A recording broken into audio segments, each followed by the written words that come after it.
ভারতের রাজধানী দিল্লিতে আসতে চলেছে একটা বড় পরিবর্তন।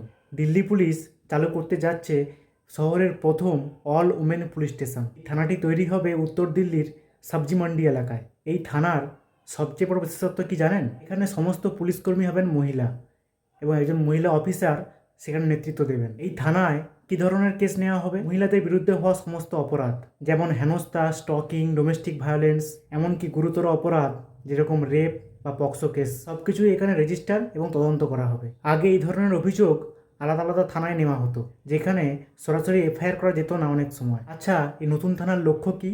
নতুন লক্ষ্য হলো একটি সেন্সিটিভ এবং সহজলভ্য স্পেস তৈরি করা, যেখানে মহিলারা নিজেদের সমস্যা সরাসরি কোনো রকম দ্বিধা ছাড়াই সেখানে রিপোর্ট করতে পারে। এটি একটি পাইলট প্রজেক্ট। সফল হলে দিল্লির অন্যান্য জায়গাতে এরকম থানার সংখ্যা আরও বাড়ানো হবে। সহজ কথায় এই উদ্যোগ মহিলাদের নিরাপত্তা বাড়ানোর পাশাপাশি অভিযোগ জানানোর প্রক্রিয়াকে করবে আরও দ্রুত এবং সহজ। আপনি কি মনে করেন আপনার এলাকাতেও কি এরকম থানা প্রয়োজন আছে?